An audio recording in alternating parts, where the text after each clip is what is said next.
Olá, seja muito bem-vindo ao RJ Plus. Eu sou o professor Juan Vasques, professor de Direito Empresarial aqui do curso, e nós vamos agora fazer a correção das questões de direito empresarial que foram cobradas no Exame Nacional da Magistratura 2025.2. Bom, se você fez essa prova ou se você ainda está treinando para o próximo exame, esse é o momento ideal para você tirar suas dúvidas sobre direito empresarial nessa correção que nós iremos fazer dessas questões. E também você pode deixar aqui nos comentários o que você achou dessa prova, da dificuldade, de como o direito empresarial está sendo cobrado pela banca FGV e também a sua própria evolução no estudo da matéria. Como é que você está em direito empresarial? Se você está precisando estudar direito empresarial, se está precisando superar essa barreira para atingir um próximo nível dos concursos das carreiras jurídicas, ou então ser aprovado no Exame Nacional da Magistratura, então eu te convido a conhecer não só o nosso curso específico para o Exame Nacional da Magistratura, como também eu te convido a conhecer o nosso curso completo de Direito Empresarial, porque eu tenho certeza que com esses cursos vocês terão muito mais confiança e segurança para evoluir nessa matéria e atingir um novo resultado que você tanto almeja, passando inclusive para as próximas fases dos concursos. Então, fica aqui o convite para conhecer os nossos cursos aqui no RJ Plus. Então, vamos fazer aqui a correção da prova, vamos trazer então para a tela o nosso slide. Começando, então, a análise do Exame Nacional da Magistratura, questões de direito empresarial, prova 2025.2. Vamos usar como referência essa prova objetiva do Exame Nacional da Magistratura 2025.2, a prova tipo 1. Nessa prova, os temas que foram cobrados são os seguintes: contrato de factoring, recuperação judicial, direito do consumidor, sociedades limitadas, societário, elementos de contrato social, distribuição de lucros e falência. Dessas 6 questões que foram cobradas, apenas nós não abordamos direito do consumidor no nosso curso. A gente não ministra direito do consumidor nos nossos cursos de direito empresarial, certo? Bom, de todas as outras aí, então, 5 questões próprias de direito empresarial, e a gente pode dizer a você e aos nossos alunos que todas essas questões são trabalhadas nos nossos cursos, no Exame Nacional da Magistratura e também no curso completo de Direito Empresarial. No curso completo de Direito Empresarial, certamente todas são trabalhadas. E no Exame Nacional da Magistratura, eu vou identificar para vocês, juntos aqui, quais foram aquelas que a gente trabalhou e aquelas que a gente não trabalhou diretamente. Vamos lá. Primeira questão foi sobre contrato de factoring, uma questão super tradicional sobre contrato de factoring. Não há como você ter estudado contrato de factoring sem ter passado por essa questão. Ela está no informativo 695 do STJ, dentre outras decisões que vocês vão encontrar no próprio Superior Tribunal de Justiça. Temos aqui, então, o seguinte destaque. A empresa faturizada não responde pela insolvência dos créditos cedidos, sendo nulos a disposição contratual em sentido contrário e eventuais títulos de crédito emitidos com o fim de garantir a solvência dos créditos cedidos no bojo de operação de factoring. Esse é um slide que aqui está printado da nossa aula do Exame Nacional da Magistratura. Nós trabalhamos essa questão. E aqui, evidentemente, o nosso mérito foi ter trabalhado o contrato de factoring, mas isso fazia parte do programa. E no nosso curso direcionado para o Exame Nacional da Magistratura aqui no RJ Plus, a gente faz ponto a ponto, todos os pontos. É claro que, pelo limite de tempo, não há como você estudar tudo, mas a gente vai de maneira objetiva, tentando ser o mais assertivo, trazer aquelas questões que são realmente muito importantes. E essa, sem dúvida, trabalhar factoring, tem que trabalhar essa questão que está no informativo 695. E ela é muito simples de ser compreendida. Vamos aqui traçar um exemplo e depois a gente vai para a questão. O exemplo é o seguinte: imagine que um determinado consumidor vai até uma loja, adquire um produto e emite um tipo de crédito com vencimento futuro. Por exemplo, um cheque para daqui a 60 dias. Essa loja vai pegar esse cheque e todos os demais títulos com vencimento futuro que ela possui nesse mês e vai fazer uma operação para transformar esses títulos de crédito em dinheiro, porque ela precisa pagar suas contas, elas têm despesas atuais, pagar os empregados, pagar seus custos operacionais, etc. Os tributos, etc. Então, vejam, vai pegar esse cheque, essa loja, e vai negociar esse cheque com uma fatorizadora, que a gente chama de sociedade de fomento mercantil. Essa sociedade de fomento mercantil, ou simplesmente fatorizadora, vai adquirir esse cheque, não vai pagar o valor de face desse cheque. Vamos imaginar que o cheque tem um valor de R$2.000. Não vai pagar R$2.000 por esse cheque.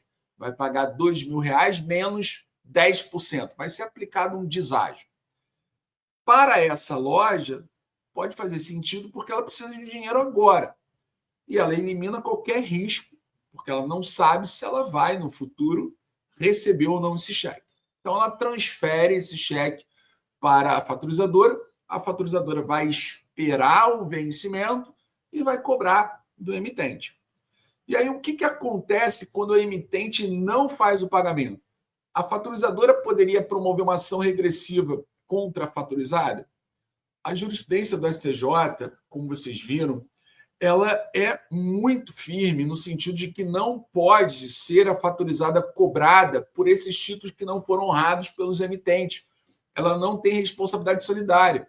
Não há como a fatorizadora cobrar em ação regressiva fatorizada por mero inadimplemento, mera insolvência do emitente do título. Isso é uma orientação firme do STJ. Isso é só jurisprudência, não tem lei, não tem nenhum outro lugar. É jurisprudência do STJ. E aí nós temos, em alguns cenários, situações como a que foi descrita na questão ou como está apresentada nesse formativo 695, em que a sociedade de fomento mercantil vai tentar afastar essa jurisprudência. Por exemplo, vai colocar uma cláusula no contrato de cessão de crédito dizendo, olha, os títulos que não forem honrados, eu vou poder promover uma ação regressiva. Ou seja, seria a possibilidade de você falar que a fatorizada vai assumir responsabilidade pelo pagamento. Nas cessões de crédito, realmente o Código Civil permite isso, no artigo 296. Cessão de crédito, o cedente não é responsável solidário, a não ser que assuma expressamente essa obrigação. O problema é que a jurisprudência do STJ não admite esse tipo de cláusula. Como também não admite a possibilidade da fatorizada emitir, por exemplo, uma nota promissória em branco em favor da sociedade de fomento mercantil. Por quê? Porque com essa nota promissória em branco, em vez de promover uma ação regressiva, a nota promissória em branco seria preenchida, como prevê a súmula 387, com aqueles espaços em branco, eles seriam então preenchidos, e aí a sociedade de fomento mercantil, verificando a inadimplência, em vez de promover uma ação regressiva que ela não pode fazer, simplesmente pegaria essa nota promissória, preencheria as lacunas e promoveria a ação executiva em face da fatorizada, que seria emitente desse título de crédito. Esses títulos são nulos, qualquer garantia é nula, porque o STJ entende que o deságio que é aplicado nessa operação faz com que a responsabilidade pelo pagamento, ou por não ter sido honrado esse pagamento, seja todo absorvido pela fatorizadora, e ela não pode transferir esse risco do negócio para a fatorizada. Então, esse é um cenário que a gente explica nas nossas aulas com mais detalhes, mas que foi trabalhado no nosso curso, no Exame Nacional da Magistratura, está no nosso curso completo. A gente tem lá as questões de contratos empresariais. Dentre esses contratos, a gente estuda o factoring também. Então, vamos ver a questão, como ela foi cobrada. Então, questão 63. Consoante entendimento do Superior Tribunal de Justiça sobre o contrato de fatorização, factoring, e os créditos cedidos ao fatorizador, constando do contrato cláusula que responsabiliza a fatorizada pela não realização dos créditos cedidos e autorizando a fatorizadora a emitir títulos de crédito para a cobrança dessa dívida, é correto afirmar que, então, qual é a orientação do STJ? Está ali, ó, na letra C. Aqui, ó. A fatorizada não tem responsabilidade pela não realização dos créditos cedidos à fatorizadora, sendo nula tanto a cláusula contratual nesse sentido, quanto quaisquer títulos de crédito emitidos para a cobrança dessa dívida. É isso que reflete a jurisprudência do STJ. Passando para a próxima questão, então, letra C, né? Próxima questão foi sobre recuperação judicial. E uma questão super tranquila também, que nós trabalhamos no nosso exame, no curso específico para o Exame Nacional da Magistratura, e trabalhamos, claro, também no nosso módulo de insolvência no curso completo de Direito Empresarial.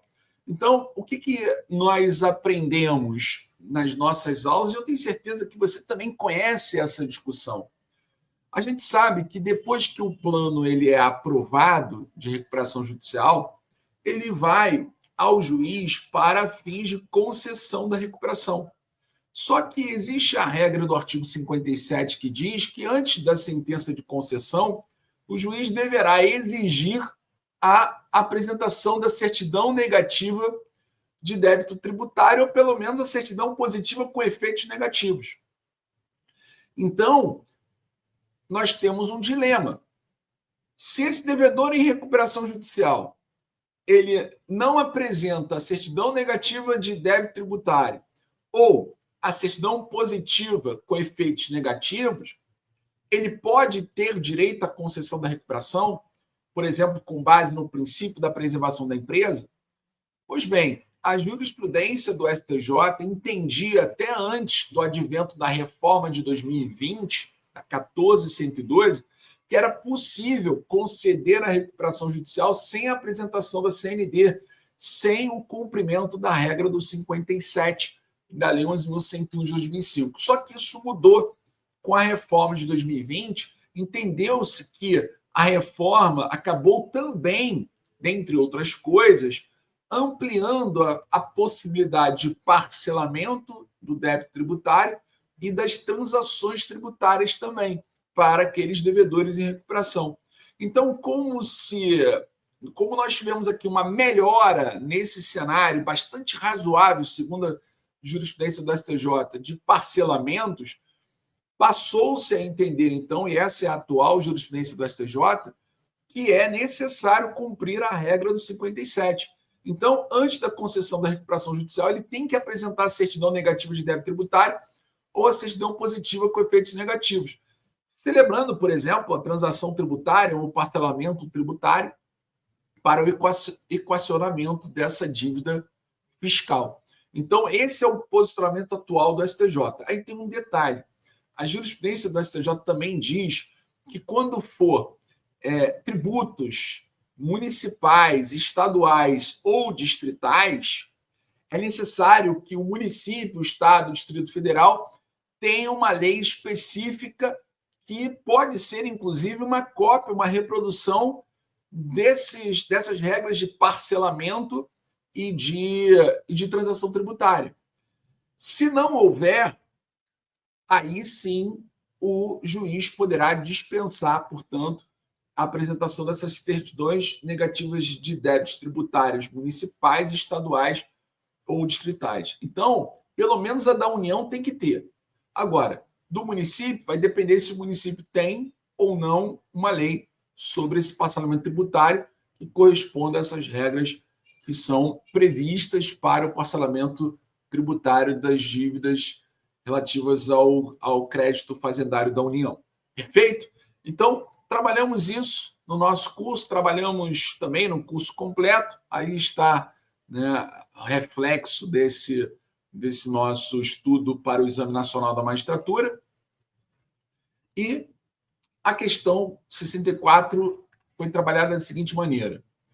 O plano de recuperação judicial da sociedade empresária K+, limitada, foi aprovado em Assembleia Geral de Credores.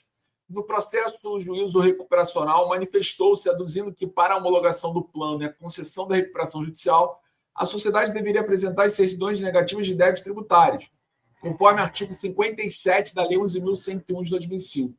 A partir dessas informações, atendendo à evolução jurisprudencial acerca do tema, assinale a afirmativa correta.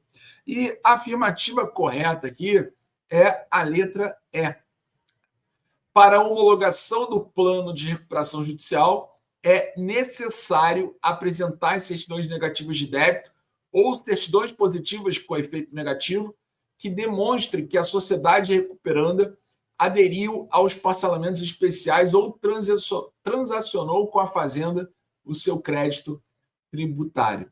Então, essa também é uma questão, assim como a de factoring, uma questão bem possível de ser realizada.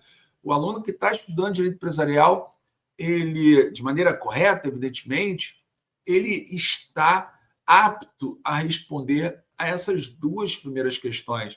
Eu não vou classificá-las como questões difíceis, questões que são, inclusive, de jurisprudência do STJ, as duas primeiras questões cobrando jurisprudência. Questão sobre sociedade limitada. Esta questão nós também trabalhamos a maioria das assertivas, não todas, mas a maioria das assertivas nós trabalhamos no Exame Nacional da Magistratura, do nosso curso. Vocês estão vendo aí os slides, eu destaco aqui a questão da sociedade entre cônjuges, olha como é que foi bastante assertivo o curso, né? A gente tem aí o enunciado 94, que foi cobrado, né? Esse enunciado aqui, ele foi cobrado em prova, né? Também, olha, vejam aqui também, olha o que nós apresentamos no nosso curso também, olha, o enunciado 86, que também foi cobrado em prova, também caiu nessa questão. Falamos do artigo 1007 do Código Civil, falamos do artigo 1008, distribuição de lucros, falamos da questão que não pode ter contribuição que consiste em prestação de serviço na sociedade limitada, enfim. Temos aí, como vocês podem perceber, diversos apontamentos que vão ao encontro dessas assertivas. Então, vamos ver aqui a questão número 66, quanto às sociedades limitadas, assinale a afirmativa correta. Então, vamos começar com a letra A. A letra A diz o seguinte: em se tratando de dissolução parcial de sociedade e havendo a omissão do contrato social, o juiz deverá, aliás, o juiz definirá, melhor dizendo, como critério de apuração de haveres, o valor de mercado da participação detida pelo sócio que se retira a ser apurado por meio de leilão realizado com essa finalidade exclusiva.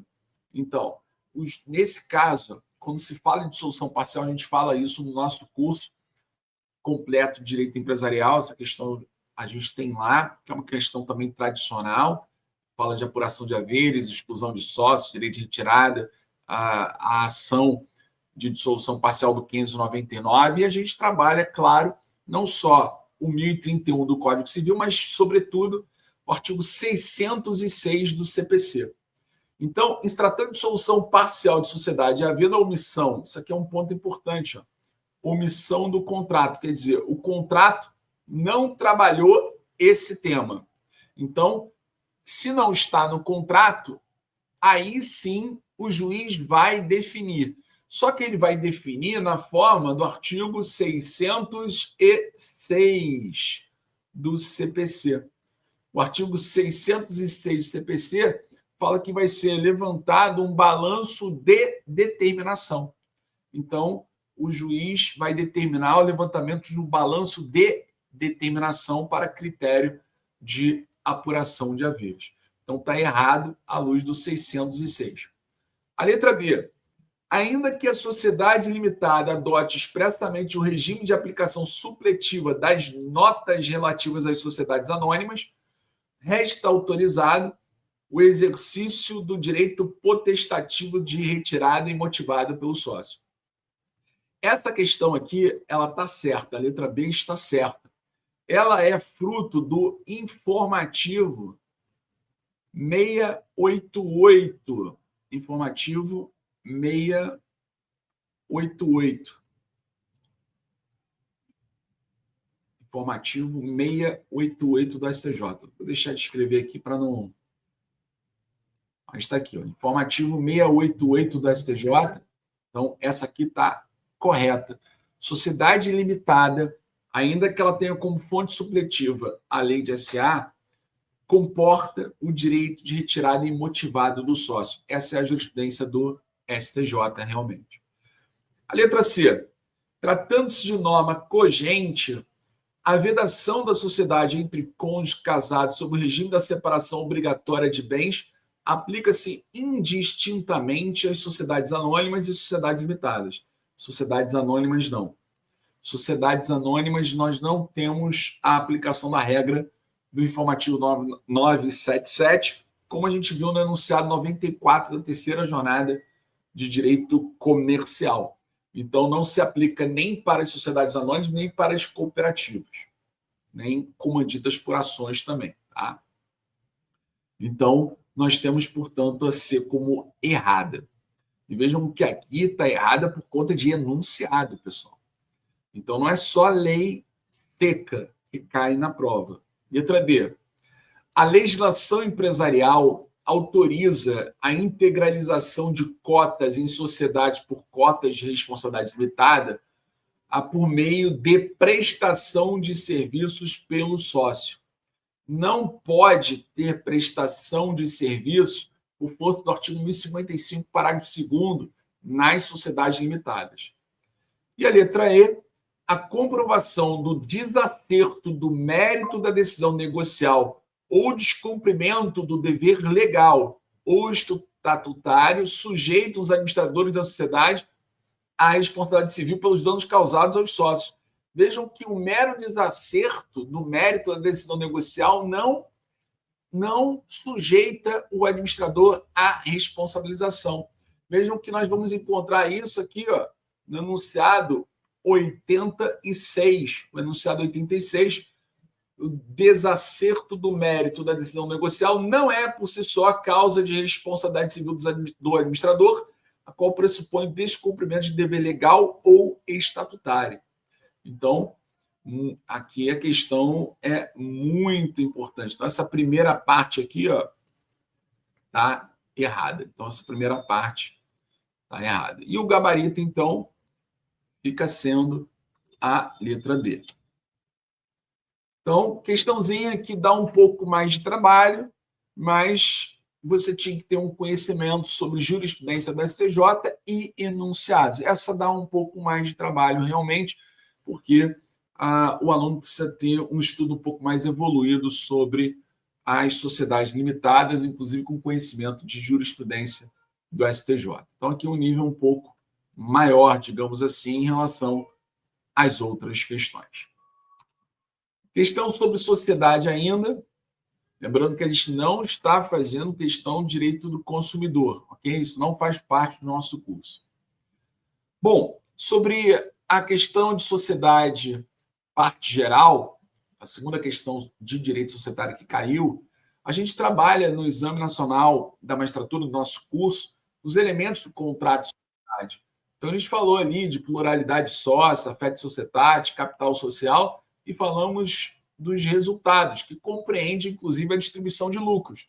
E como a gente pode ver, a gente falou muito sobre o artigo 1007 do Código Civil, que diz que, salvo estipulação em contrário, o sócio vai participar dos lucros e das perdas na proporção das respectivas cotas, mas aquele cuja contribuição consiste em serviços, somente participa dos lucros na proporção da média do valor das cotas. Então, isso é uma regra para as sociedades simples, mas que também pode ser aplicada às sociedades limitadas. E a gente tem que ter muito cuidado, em particular, com essa primeira parte aqui, ó, salvo estipulação em contrário, porque a regra geral é que o sócio vai participar dos lucros na proporção das suas cotas, mas pode ser disciplinado de maneira diferente. Então, a gente pode imaginar uma sociedade simples que tem dois sócios, A e B.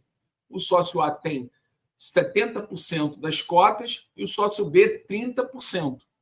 Como é que vai ser a distribuição de lucros e perdas aqui? 70% para o A, 30% para o B. Mas vai ser sempre assim? Não. O contrato social pode dispor de maneira distinta. Pode ter uma distribuição inversa ou desproporcional dessas cotas. Então, o sócio que tem 70% pode não receber 50% dos lucros se tiver escrito no contrato, por exemplo, que vai ser distribuição igualitária, 50% para cada um. Não tem problema em relação a isso, porque é previsto no artigo 1007. Então, vamos ver aqui a questão que foi cobrada sobre esse tema. Consoante o artigo 981 do Código Civil, é elemento essencial da sociedade que haja partilha dos resultados entre os seus membros, o que inclui os lucros e as perdas. Acerca da distribuição dos lucros entre os sócios, assinale a afirmativa correta. Então, vamos começar aqui, questão 67, letra A. Nas sociedades dos tipos simples e em comandita simples, o contrato social pode estabelecer que a distribuição dos lucros seja realizada na proporção inversa à da participação dos sócios no capital social. Então, a letra A ela está correta. A letra A está correta. Por quê? Está de acordo com o artigo 1007 do Código Civil. Ah, mas ele falou aqui comandita simples também. Comandita simples não tem uma regra sobre esse tema. A regra só existe no 1007, que está dentro do capítulo da sociedade simples. Só que as sociedades de comandita simples, elas também podem se utilizar como fonte supletiva das regras da sociedade simples. Então, está correta a letra A. Letra B. Na sociedade do tipo limitada, a distribuição dos lucros aos sócios de serviços considera o percentual de participação do sócio capitalista de menor entrada. Vejam o que caiu de novo aqui. Está errado, né? A gente sabe que está errado. Por quê? 1055, parágrafo 2º, a gente viu na outra questão, serviços em uma sociedade limitada. Então, está errado a letra B. Letra C. Na sociedade anônima, a distribuição dos lucros deve ser correspondente à metade do lucro líquido do exercício, diminuída na importância destinada à constituição da reserva legal. Por que essa aqui está errada? Por conta da regra do artigo 202 da Lei de SA. O artigo 202 da Lei de SA, ele diz que, em primeiro lugar, você tem que observar o que está no estatuto. Só na omissão é que nós vamos ter a possibilidade de aplicar essa regra. Então, não é sempre, como ele diz, deve corresponder, o problema está aqui. É porque, se não tiver previsão no estatuto, se o estatuto for omisso, pode ser assim, conforme o artigo 202, inciso 1 e 2. Então, está errado a letra C também. Letra D. Na sociedade em conta de participação, o sócio participante tem direito à percepção dos lucros na proporção da média das operações realizadas pelo sócio ostensivo. Isso aqui também está errado. Primeiro, não há esse tipo de regra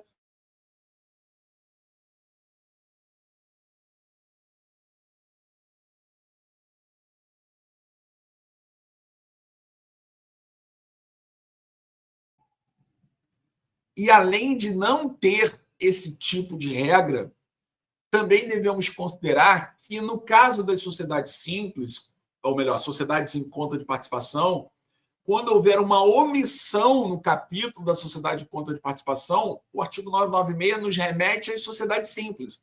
Então, para além do fato de não ter uma regra como essa, lá no artigo 991 ao 996, o 996, em caso de omissão, nos remete às sociedades simples, onde nós aplicaríamos, então, a regra do 1007. Então, está errada a letra D. E a letra E? Na sociedade cooperativa com capital, a distribuição dos lucros é proporcional ao valor da cota de cada sócio. Os lucros é proporcional ao valor das operações efetuadas pelo sócio com a sociedade.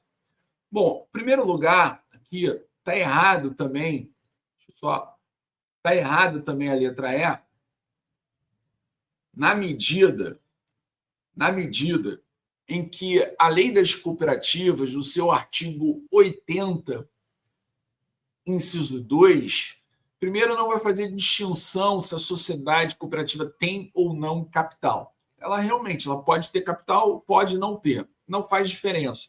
Porque, nesse caso, não há distribuição de lucros. O que há a possibilidade é de a Assembleia deliberar a distribuição de sobras. E isso vai acontecer independentemente de ser uma sociedade cooperativa com ou sem capital social. E lá no artigo 80 da Lei das Cooperativas, no inciso 2, você vai encontrar, então, a resposta. Temos aqui, então, gabarito, letra A. Vamos, então, aliás, essa letra E destaca aqui o caráter mutualista das sociedades cooperativas. Então, gabarito, letra A. Questão sobre falência. Essa é uma questão que nós trabalhamos no nosso curso completo de Direito Empresarial, no módulo sobre direito de insolvência. Vejam que ela está relacionada ao termo legal e ao período suspeito. O termo legal ele vem previsto no artigo 99.2. Então, quando o juiz decreta a falência, ele fixa o termo legal da falência sem poder retrotraí-lo por mais de 90 dias, contados do pedido de falência, do pedido de recuperação judicial ou do primeiro protesto por falta de pagamento ainda não cancelado. Esse termo legal ele é fundamental para o 129.1 a 3. E existe também o chamado período suspeito. O período suspeito está relacionado aos artigos 129, incisos 4 e 5.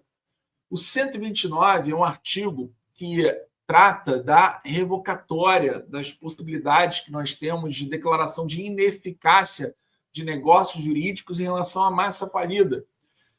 E essas são hipóteses do 129, tem 7 incisos. Nesses 7 incisos do 129, nós temos uma ineficácia objetiva, porque basta que aconteça o que está descrito ali para que a gente tenha a declaração de ineficácia. Não é preciso prova de dano nem de fraude, é independentemente da prova da fraude ou do dano. Então, o termo legal ele é fixado na sentença que o juiz decreta falência, pode retroagir por até 90 dias, mas são 90 dias contados da onde? Não é da sentença de falência. 90 dias ou do pedido de falência, ou do pedido de recuperação, ou o que é mais comum, do primeiro protesto por falta de pagamento ainda não cancelado. Então, esse cenário ele tem relação com 129.1, 2 e 3. Para muitos, período suspeito e termo legal são sinônimos. Na nossa aula, a gente vê que eu não penso dessa maneira. O período suspeito, inciso 4 e 5. Então, o inciso 4, quando eu tenho um ato a título gratuito, praticado nos últimos 2 anos antes da decretação da falência. Inciso 5º, quando eu tenho uma renúncia à herança ou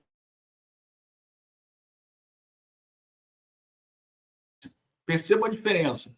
O período suspeito, então, ele tem um prazo de 2 anos.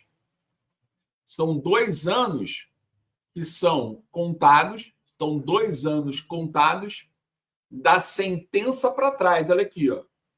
Vamos visualizar isso aqui, ó. Vejam só. Vamos imaginar o seguinte. Temos uma sentença de falência aqui. Ó. Em 28/11/2023 foi decretada a falência. Aqui, ó, a sentença está aqui. O termo legal, ele vem daqui e vai retroagindo. Vai retroagindo, mas em algum momento tem que parar. Então, tudo isso aqui está dentro do termo legal. Só que, vejam, o termo legal ele vai retroagir 90 dias do primeiro protesto. Então, se o primeiro protesto foi 28/3/2016, você vai contar 90 dias para trás. Tudo isso aqui é o termo legal. Só que o período suspeito ele é relacionado ao 129.4 e 5, prática de atos a título gratuito ou renúncia à herança ou legado, mas o período suspeito são 2 anos contados da sentença de falência. Então, sentença de falência, você vai para trás aqui, ó, 2 anos, você tem, portanto, o período suspeito. Tudo que acontecer neste período aqui, ó, suspeito, que seja relacionado à prática de ato a título gratuito ou renúncia à herança ou legado, é ineficaz. Mas, por exemplo, se acontecer uma doação aqui nesse momento, aqui, ó, por exemplo, 3 anos antes da decretação da falência, ainda que esteja dentro do termo legal, não é hipótese de ineficácia.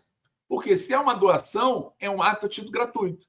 Para ele ser ineficaz do ponto de vista objetivo, à luz do 129.4, tem que ter sido a doação tem que ter ocorrido nesse período aqui de 2 anos. Se ela aconteceu aqui, ela é eficaz, a não ser que você proponha uma ação revocatória com base no 130 e prove que houve o dano ou a fraude. Então, essa explicação a gente faz com muito mais detalhes, evidentemente, no nosso curso completo de Direito Empresarial, mas vamos aqui, então, para a questão para a gente resolver e terminar a nossa apresentação. Questão 68. Na decisão que decretou a falência do empresário individual Antônio Matinhos, em 15 de julho de 2025, então isso é importante, vamos marcar isso. A sentença de falência está aqui, ó, 15 de julho de 2025. O juiz fixou o termo legal em 90 dias a partir do primeiro protesto por falta de pagamento. Considerando esse dado e que a data do referido protesto por falta de pagamento foi em 6 de abril de 2022, então é 90 dias para trás de 6 de abril de 2022, é correto afirmar que, em relação à massa falida, letra A, os atos de renúncia à herança ou a legado praticados pelo empresário individual nos 90 dias anteriores a 6 de abril de 2022 serão eficazes. Sim, está correto. Por que está correto? Porque você tem que perceber aqui, ó, se é renúncia à herança ou a legado, é o 129, inciso 5º. E lá está escrito que vai ser ineficaz se isso tiver acontecido até 2 anos contados para trás da sentença de falência. Então, ó, até 15 de julho de 2023. Se ele está dizendo que a renúncia à herança aconteceu 90 dias anteriores a 6 de abril de 2022, é um ato eficaz. Tá certo? Só não vai ser eficaz se tiver uma ação revocatória com base no 130, provando a fraude e o dano. Mas não é o caso. A letra A está perfeita. Porque quando aconteceu a renúncia à herança, não foi naqueles 2 anos anteriores à decretação da falência. E deveria acontecer até 15 de julho de 2023. Então, a letra A está certa. Letra B. O pagamento de dívidas vencidas e exigíveis realizado no ano de 2024 por qualquer forma que não seja a prevista pelo contrato será eficaz. E aqui a gente tem que aplicar a regra do 129.2. o pagamento de dívidas vencidas e exigíveis realizadas dentro do termo legal. Isso aqui é termo legal. Está dentro do termo legal. Por qualquer forma que não esteja prevista no contrato, vai ser ineficaz. Ineficaz.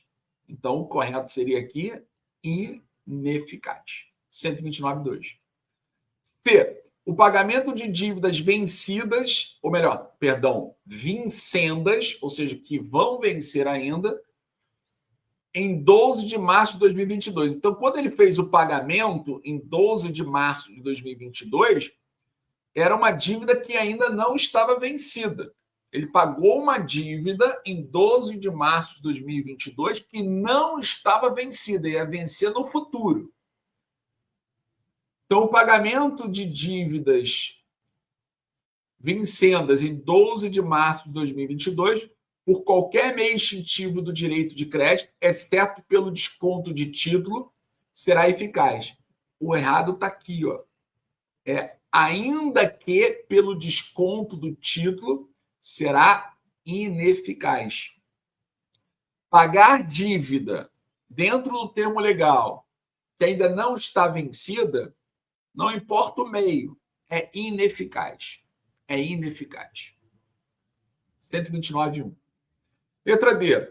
A prática de atos de doação realizados pelo empresário individual entre novembro e dezembro de 2023. Ó, novembro e dezembro de 2023. Aqui, ó, tem que lembrar disso aqui. Ó. Vai ser eficaz? Não. Por quê? Vai entrar no 129.4. Foi realizado dentro dos 2 anos anteriores à decretação da falência. E a letra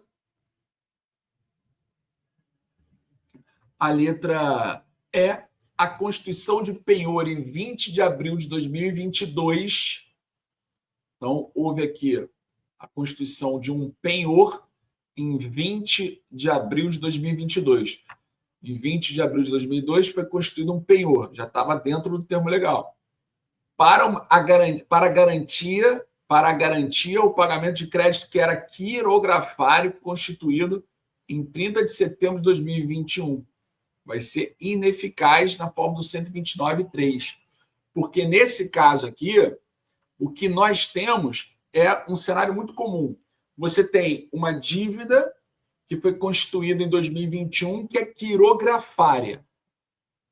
Aí depois, dentro do termo legal, você reforça essa garantia. Então, você tinha um credor quirografário, com uma dívida já constituída. Dentro do termo legal, você vai lá e não faz uma nova dívida. Você não tem uma nova dívida. É a mesma dívida em que você dá uma garantia real. Isso é considerado ineficaz, porque frauda o concurso de credores. O par condício creditório, o princípio da paridade. Então, nós tivemos aqui, portanto, essa questão, letra A, portanto, é a nossa resposta. E fechamos, então, essa nossa apresentação.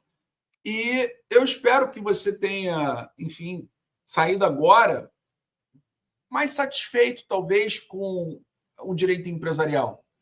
É claro que não dá para eu te convencer, eu não vou te convencer a ser fã do direito empresarial, mas eu quero te convencer, sim, que é importante estudar direito empresarial, que ele vai ser teu parceiro para a sua aprovação.